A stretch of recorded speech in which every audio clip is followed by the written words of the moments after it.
I want to ask you, you've been around so many different eras of music.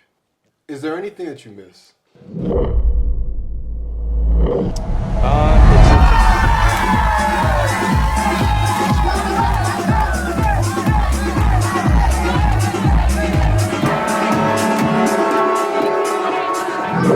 Taking you guys on a journey of the music of the past, present, and the future. Welcome back to Mambo Tales. We are here with a true legend here at Café Mambo Ibiza, Mr. Daniel. This guy wears so many different hats. I kind of want to start there. Thank you so much for doing this, by the way. All my pleasure. Yeah, you're too kind. Thank you. Thank you for having me. Well, so I want to start here. The first thing I was saying, you wear so many hats. Before we even get into so many of those things, I would like you, if you could kind of explain the different things that you do. Because I didn't want to pigeonhole you. Just say he's a DJ. You do a lot of things. Yeah, it's been quite a long journey through the music industry, and it's quite a long story. Really, there's multiple reasons why I've got all these different jobs. Mm-hmm. So the DJing started in the early noughties when I was in Newcastle, and that came sort of, off the back of working in bars and just trying to make ends meet. Felt that I had a passion for entertainment over just getting to work with things that were related to my logistics degree, which I never ended up using. So I started working in a bar, and then with the entertainment team, because it was quite a successful bar in Newcastle where I started out. And that led to me getting into DJing, and then I really wanted to explore more. I really got the bug for it. Mm-hmm. So after sort of completing the Newcastle circuit, which is not that big, I really wanted to make the move to Ibiza. So yeah, coming to Ibiza was, obviously I didn't expect much to happen here. I just wanted to have a go at it, but things did happen here. I ended up playing in all the various beach bars, and to cut a long story short, working my way up to Grupo Mambo and Café Savannah at the time, which these were the places to be where everyone wanted to DJ. And yeah, after that period, which was quite a long chapter of playing with Mambo, I started to explore other things because, as you will know, and anyone else who lives in Ibiza knows, winter is a downtime. If you don't have much going on, you've got to really be active and look for things to do. So I did start to look much harder because I was going back to Newcastle from here, summer here, winter, Newcastle, and having to take whatever jobs I could get, or produce music. I was producing music basically full time and not earning any money at that. So that's how I got into production a bit more. Okay. Later on down the line, I decided to move to London for more opportunities because I really felt the need to do something in the winter that was more substantial. Okay. So that's when I started to move to London and apply to work with BBC Radio 1 and, well, many other jobs as well. But I was very fortunate to get into Radio 1 and start to work there in audio as well. I'm now freelance there. And yeah, I started doing that a lot more, almost like a backup to my DJing, because DJing and production has always been at the forefront. DJing first, in fact, because you didn't really need to be a producer when I started DJing in the noughties, long time ago. But yeah, that's how I've come to this point where I've got multiple jobs, including the DJ teaching as well. That's all. It's all come off the back of really DJing. So I would describe my self-employment, my job experiences collectively as like I'm in the music industry, I suppose, but not just a DJ, but many other roles as well. Yeah, so that's really what I wanted to do. I wanted to make sure I didn't want to hold you at just a DJ or just a producer, because you've done so many things. So I wanted you to just let everyone know what those were. Let's start back again. So you said that you spoke about your DJing in Newcastle. Do you have any memories of like the origins, like what kind of got you into music? Maybe some of your inspirations or anything of that nature. Yeah, there were many and varied, really. I mean, the music goes back all the way, like it does with many people, into the childhood, the parents. My mother was a folk singer, and she was very involved. She actually made an album, and she played guitar and everything else. My father could play piano to a pretty good standard as well. Not super musical, he wasn't super musical back then, but I suppose I took something from that at least. I was always interested in music, as most people are when they're growing up in their teens. But it was when I got into the DJing that things really escalated. Yeah. And then when I came to Ibiza, they escalated off the map because I was really bitten by Ibiza. I was so into it, into house music. As soon as I started to feel house music and understand it, I was completely hooked. I knew that was what I wanted to do. So did it start with the house music, you'd say? Or that would kind of be the kind of... I'd say so. It's not just the music, but it's the collective vibe and the energy from playing around these beach bars here. And we've all felt it, you know, at Mambo at the night time, just after sunset, there's a point and you just feel a real romance in the music.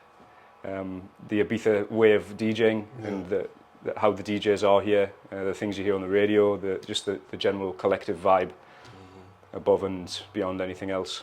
Okay. So here in Ibiza and many other places at this point in your career, you've played with some really big names. I'm not going to sit here and name drop or anything like that. What would you say is one of the most important things that, or if there are a few things that you have learned along the way in your journey, not just as a DJ or producer, just like you said, in the music industry, you feel? Yeah, there were heaps of things you can learn. And I've been exposed to lots of situations. Very, very fortunately, by being at Mambo, it's completely unique.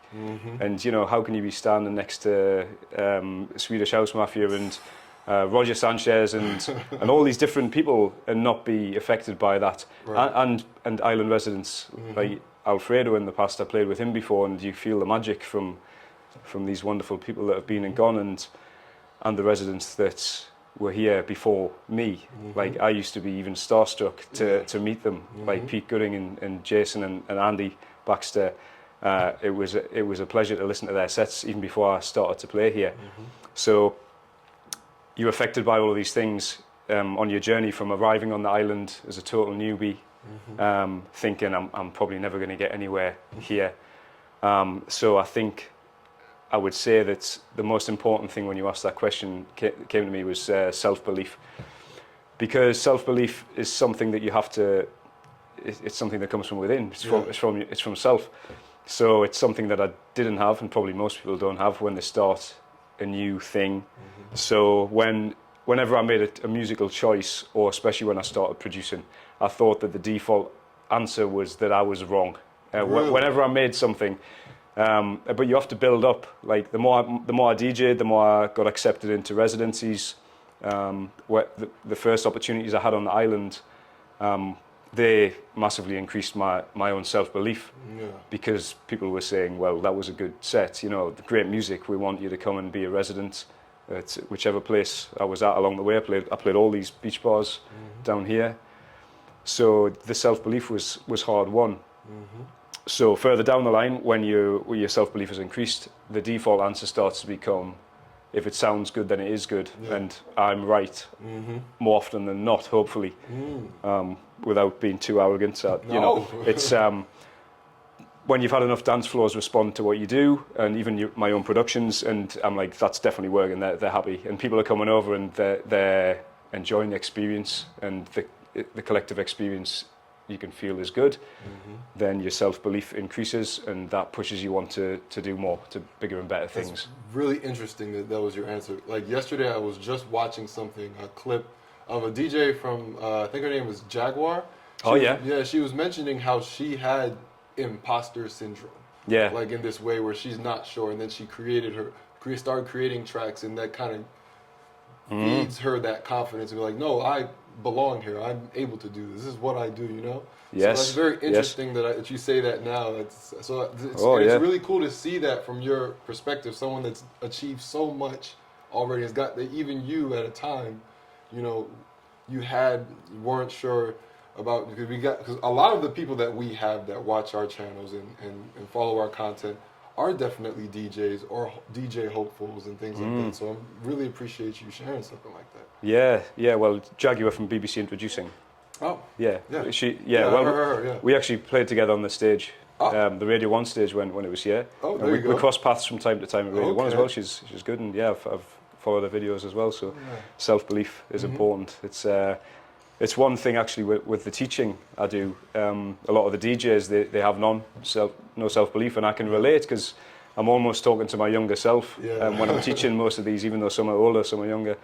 And none of them have ever heard the words "you're a good DJ" before, because they've mostly just been teaching themselves in their room until this point. So you see them light up when you say, "Oh, that sounds like a professional mix. You're sounding good. Well done." A bit of encouragement goes a long way, you know. You wouldn't believe how many times like we're like just covering a set. Last year before that, a couple of years back, like where the DJ finishes. It may not be the biggest name DJ, but they'll just finish their set and be like, "Oh, thank you so much for getting the content." It's like, "You killed it. That was amazing." Like, really? You think so? And they're like asking us, like, we're just the video guys. We're just, you know. So you're right. There's definitely DJs out there that need that confidence, and clearly that's something that's really important in that field. It is. Everyone's confidence level is probably different. You might not see it unless you're very good at reading people. But you know, some people are down here. I know they are. Even professional DJs, massive ones who I've played with, have got really low confidence. You'd be amazed. And they're getting big DJ bookings from the back of tracks that they've made or something like that, and they're not necessarily the most confident DJs. Even if they do a good job, they're inside there. You know, they're struggling through, and they might put on a good face. But a good word goes a long way to someone. If you say, you know, "Well done," or "That sounded good," credit where it's due, and make sure to give it. That's a fantastic answer. It's probably the first time I've heard that answer specifically. I've asked this question a few times to a few DJs, so thank you so much. I want to get to the Café Mambo for a second, but let me get back to that real quick. About the differences, because you kind of touched on it there. I wanted to talk to you about the differences of a DJ and a producer. As someone that's in the field musically as you are, you definitely have the experience to kind of give me a definition, or not necessarily a definition, because I'm sure that the line is blurred at times. But I wanted to hear what you thought, like how you would define the DJ versus the producer. Is there a big difference? Are they the same thing? I would like to hear your take on that. The lines are more blurred now, but yeah, in terms of my own particular story, because I was on the back end really of when a resident DJ here could be a headliner at a nightclub. That's why I came here, to be honest. Really? It's noughties, in the early noughties, mid noughties. You had resident DJs who were headlining, who were taking big DJ slots at Amnesia and Space. You know, Jason was playing the big gigs there when Space was around. And you know, I've other DJ friends as well. They're big name on the flyer and all the rest of it. And then things started to change quite rapidly from sort of 2007, 2008. I remember that everyone was saying, you need to get into production, you need to push into production. And some DJs were. So they are two different things, but they've become more and more closely linked. And now you can be, well, for some years now, you can be entirely booked for your productions and not have to DJ. At all? No, not have any knowledge, just a basic DJ course. So, which is fine as well, you know, the game has changed. Well, where do your talents lie?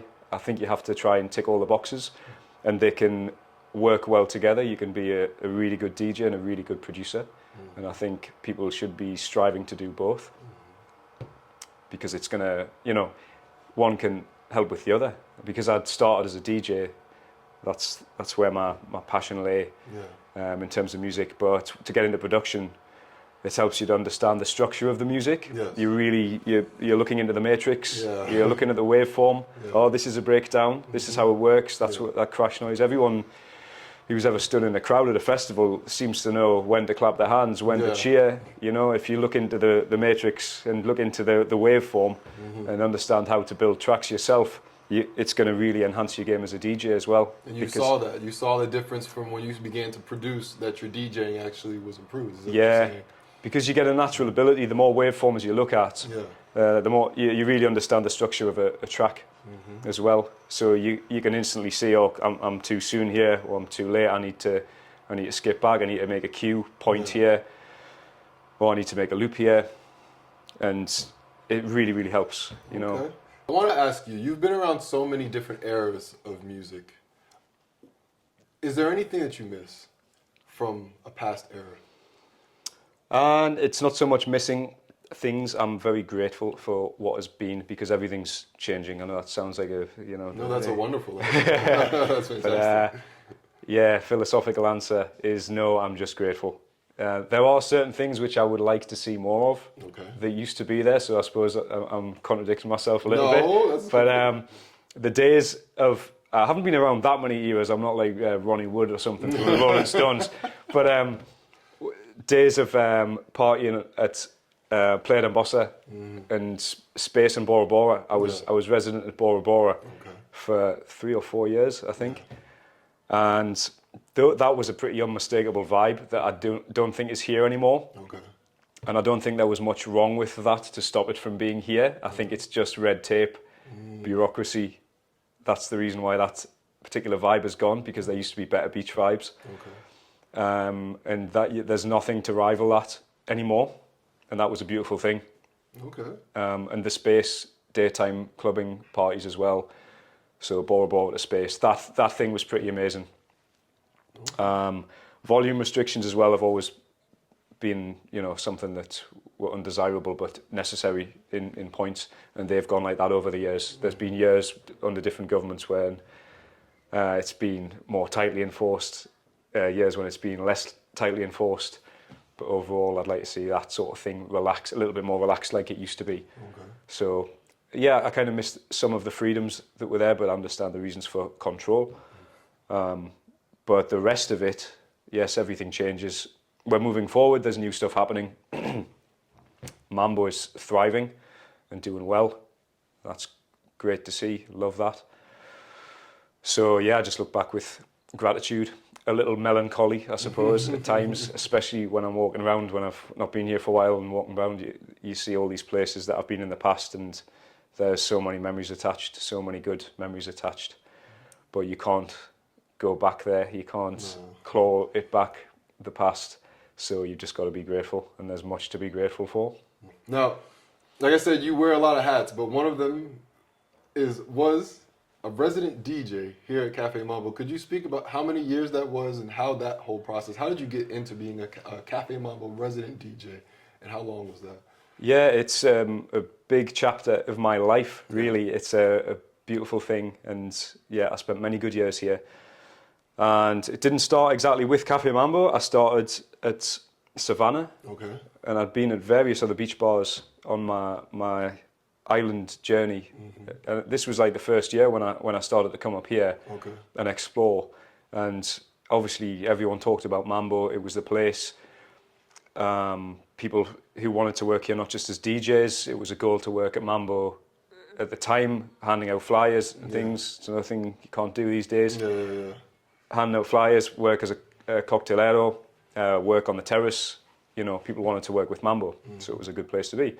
I started to get a job at Savannah, which was, even that was hard won, playing in the daytimes, and that's when I started to learn more about chill out music, blending classics with Balearic sound, and proper chill out and proper sunset music.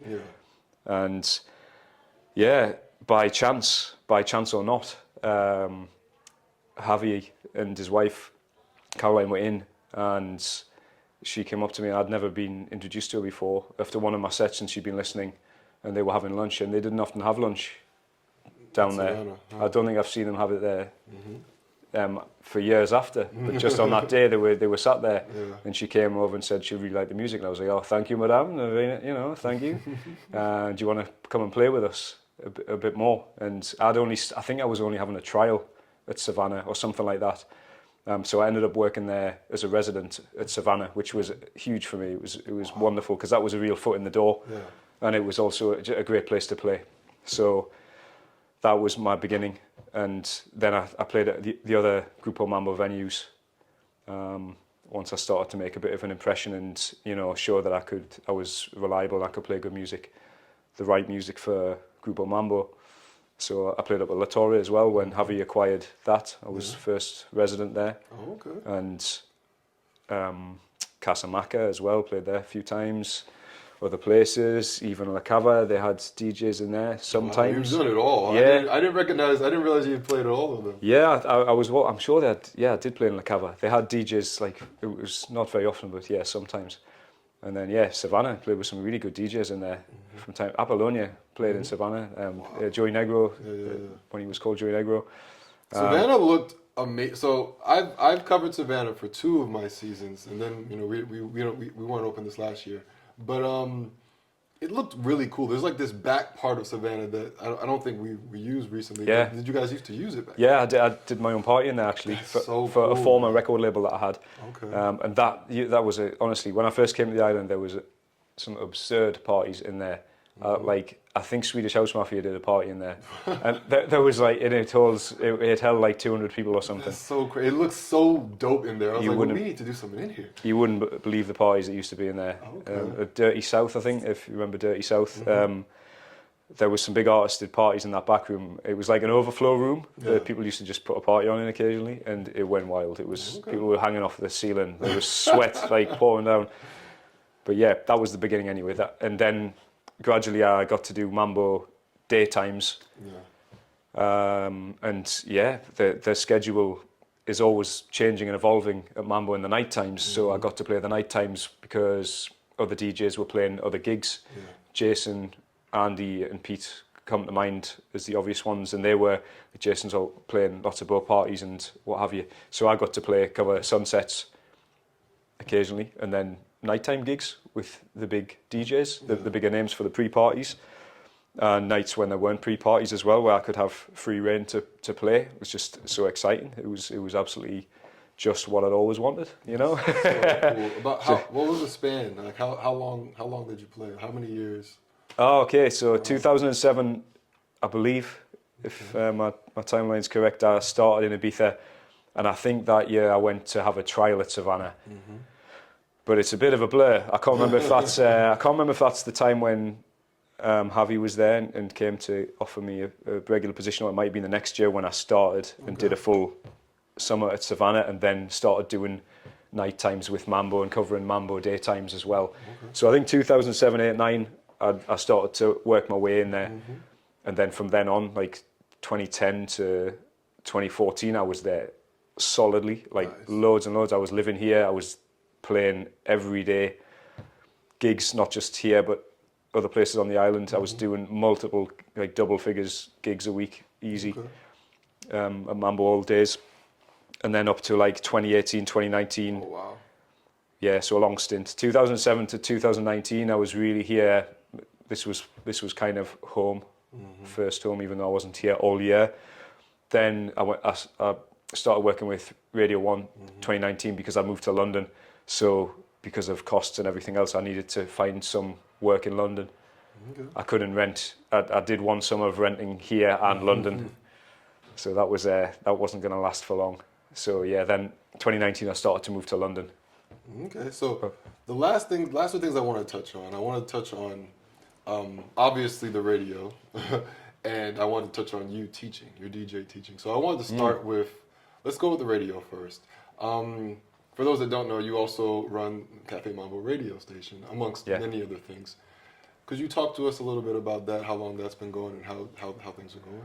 Yeah, it's a project we started in 2017. So I set up the online side of Mambo Radio then, and it is mainly syndicated shows. We've done a lot of things, like when I was on the island more, it was more possible to do a lot of live stuff, and we hope to do more of that in the future for sure. That would be a nice direction.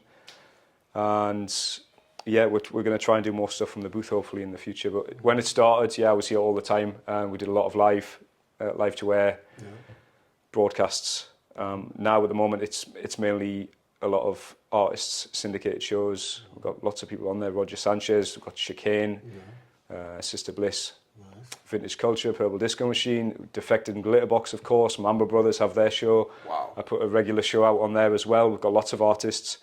Try and bring young artists and residents as well, where possible.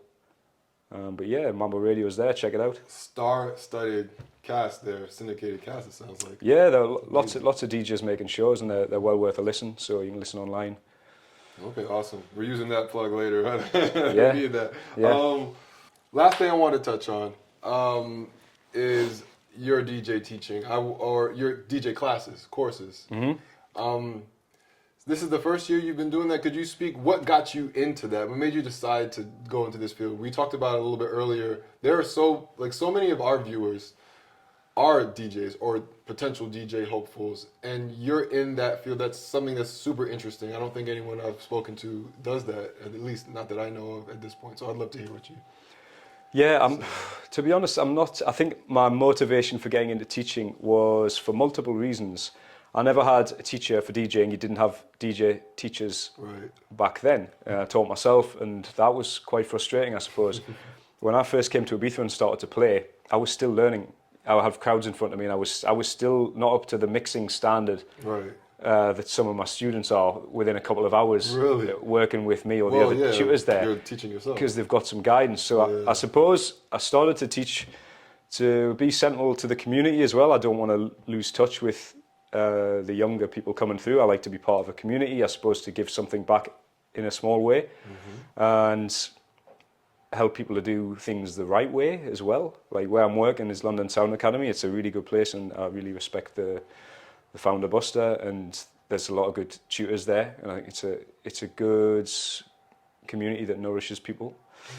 So it's nice to be a part of that, and I feel like I can really benefit people with teaching. I've got lots of weird and wonderful experiences to share with them, so I do feel like I want that to be of some use to people, not just myself. And yeah, it's very fulfilling. Like teaching people is not DJing. It is completely different. I was a fish out of water completely when Buster. It was actually showing me buttons I'd never used before. So my question was going to be, do you find as a teacher, because I've coached basketball, like I'm a professional basketball player. I've coached basketball before, and I found sometimes like my girls that I coach, I've learned something from them. Like, wait, like I'll pick some things up along the way of me actually trying to introduce you to something. Yeah, so you find that ever happening? Isn't it amazing? Yes, all the time. That's cool. You kind of wonder where they get it from as well, because they're obviously watching TikTok and YouTube and stuff like this, and they're coming to me, and I'm like, "What are you doing? Like, how are you doing that? And why are you doing that?" And like, I tell people to keep it simple, because I had no choice but to keep it simple. The equipment, I was like CDJ 200s. They don't even exist anymore. They don't have them anymore for a long time. So I was teaching myself on that, and Technics turntables as well, and playing with CDs. So as the machinery evolved, I picked up other things, and I realised the buttons are getting more accurate, things are getting easier. But a lot of the buttons I didn't use at all. Right.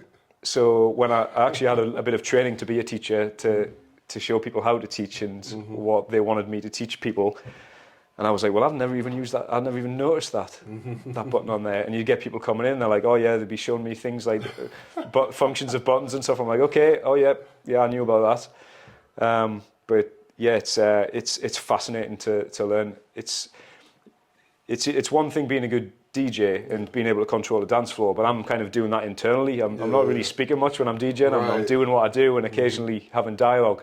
But to actually start teaching people how to DJ was like, okay, I have to get this outside to relay this somehow, and it was very difficult. It was traumatic. I almost thought I'm not going to be able to do this. The first couple of clients I had, like one was into drum and bass, and that's fine because I've done a bit of work with that as well in production, but it was hard. I was sweating, honestly. I was like, where do I go from here? Right. I think I've passed on as much as I can pass on to this person. I don't know. But you find a way. And yeah, most of them, I think, once you've got through a 2-hour session with someone, it's really intense because it's one-on-one. And once you get through it, though, it can be very, very fulfilling, especially when you've sort of lined things up in their head for them, because they've come from a lot of them have come from a world of watching YouTube and just taking all this random knowledge, and then they come to you and go, sort it out for Put it in order, And I'm like, right, just stop doing a lot of those things and just do this, do these fundamental things. That's how I did it, and then later build on that, then use your FX, and once you've got the foundations right. So I noticed you mentioned drum and bass. That's something I want to think about. You're teaching them how to DJ, but you're teaching them how to DJ a specific sound or a specific type, or like when you say DJ, you mean any? It's like, so I know I'm newer to this whole world, by the way. Once I started at Mambo, it was like kind of my first time even getting into electronic music. I didn't realize I was listening to some of it actually, like I'm playing video games, like, oh, that is electronic music. Like I literally didn't know that before. But for instance, there's like hip hop where they're DJing and they're mixing hip hop. Like there's all different types of DJing. When you're saying you're teaching DJing, is there a style specifically that you're doing, or it's just overall? I think fundamentals, the actual fundamentals, like in anything in life, in sport, whatever discipline, and you know, you need your fundamentals. Got you. So if you can teach someone to mix, whether it is with short pieces of music or long house music, extended mixes, I think you need to teach those fundamentals and then just say, right, you now go off and do what you want to do. If you want to learn how to scratch, they've also got people who can teach that. You know, that's more specialist. If you want to learn drum machines and using making a hybrid show or something like that, then yes, there's all of that. You can be specialist and do crazy things with FX. We can touch on those things, but I think you need the fundamentals and then do everything else. Like start with good fundamentals, play good records, and put them together smoothly if possible. You know, if possible, if you can. That's worked for people for decades. Yeah. So do that right, and then if you want to build on it, then you can take it from there and do a specialist course, or you know, get taught privately, or just take it yourself. But once you've got those fundamentals, that is the key to everything, whether it be DJing or sport or whatever. Fundamentals first. This guy has taught us so much today. So believe in yourself. And stick to the fundamentals. I mean, you really can't get any better than that if you ask me. Danny-O, thank you so much for this interview. We really appreciate having you come out here. He's out here in Ibiza. He's got a what was it, a half marathon you got? Yes, here again for the Ibiza 22 kilometers media marathon, 22 kilómetros mañana. So going to do that again. Did it last year. It was fantastic. It's a really good run and it's growing fast. So yeah, come and join in if you're into running. It's one of the best runs you can do. It's really good. This guy doesn't stop. Thank you so much. My pleasure, sir. Guys, this was Mambo Tales, Season 4, and we're here with Danny-O. Thank you, guys. We'll catch you next time.